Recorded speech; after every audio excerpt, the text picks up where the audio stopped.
Ito yung aking bagong MPPT Solar Charge Controller na POWMR.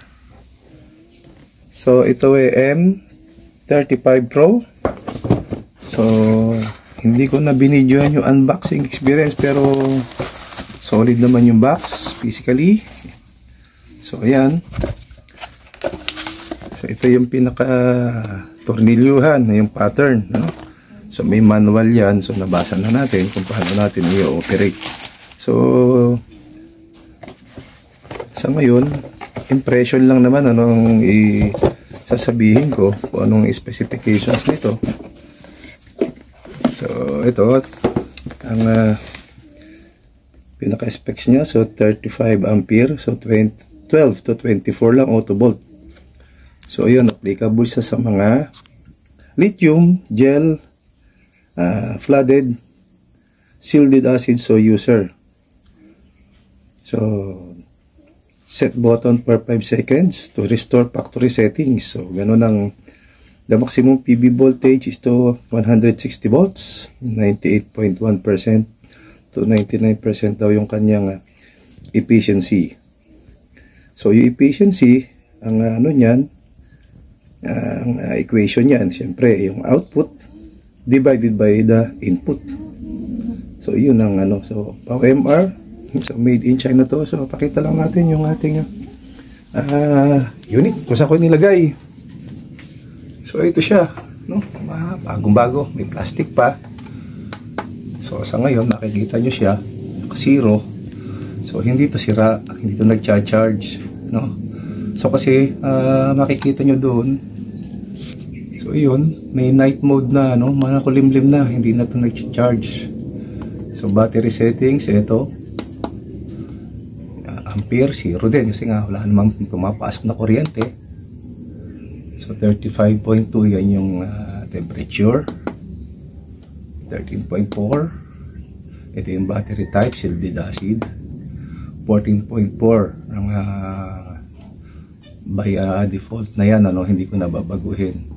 So 13.8 naman nakasunod, 12.6 disconnect, 11.0 yung low voltage disconnect. So hindi ko na pakikialaman yan. So since may LVD naman tayo, nakasealed naman to sa 12 yan, so okay din naman, no? Mag low voltage disconnect. So sa ngayon hindi ko muna isinect ito. So naghihintay pa tayo ng ating bagong inverter. So monitoring lang muna ako sa 12 volt setup ko. Ayan.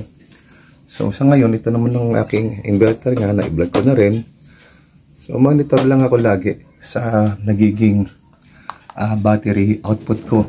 So pare-parehas naman yan, 13.4, 13.4. At yung MPPT natin, charge controller natin is, ang current voltage niya ay ayun, 13.4 din. So hindi sira yung aking MPPT since naka-3 yan. Wala namang error code pa doon sa manual. So ayun ang manual niya, binasa ko na. So pagka kayo may mga bagong ganitong gamit, basahin yung manual, ha. Huwag nyo kakalimutan, nandiyan ang buhay nyo. Hindi yung tanong, puro tanong. Basa-basa kayo pag may time, ha? Mga settings naman nandiyan din, aralin nyo lang. Okay, mamamatay na after ilang seconds. So dito, mga port, baterya, ito nakatago. Ayun, terminal, PV, positive negative, panel, baterya, positive negative, output, wala akong nilalagay muna sa ngayon, no? Pero pag kinabit nyo, battery muna. Pwede naman sabay, may breaker kayo, patayin nyo muna lahat. Una nyo i-on, yung number 2 ko, yun yung baterya. So battery muna, pack, panel, pack. So ganun. Hindi po pwedeng panel muna, patay tayo dyan.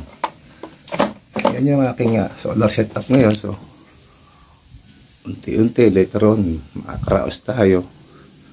Ito harinawa, pag nagka-budget, nagawin na natin lithium, so okay pa naman.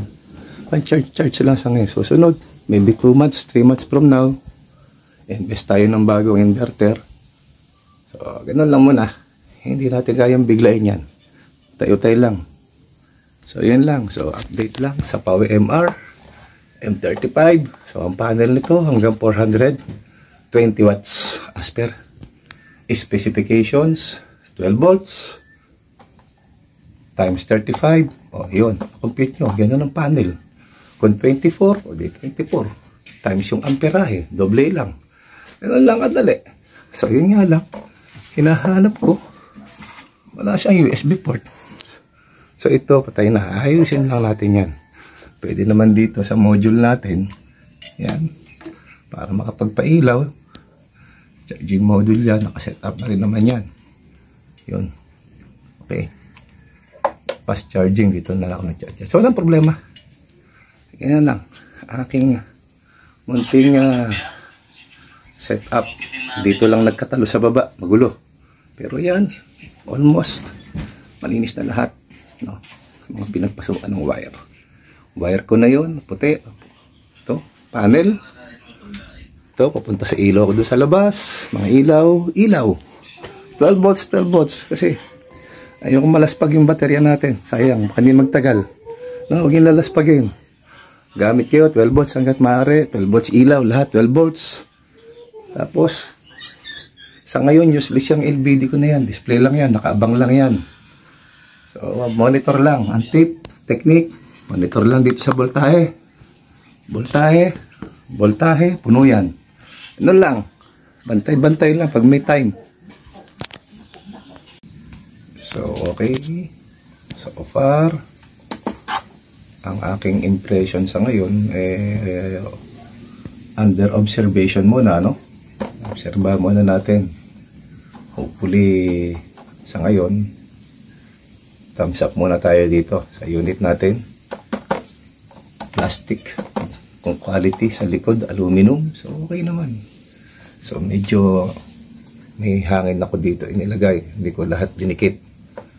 So, kapakapain natin. Wala namang load na mabigat. So, hindi naman siguro to ngayon mag-iinit. Ay, wala pa naman tayo mabibigat na load.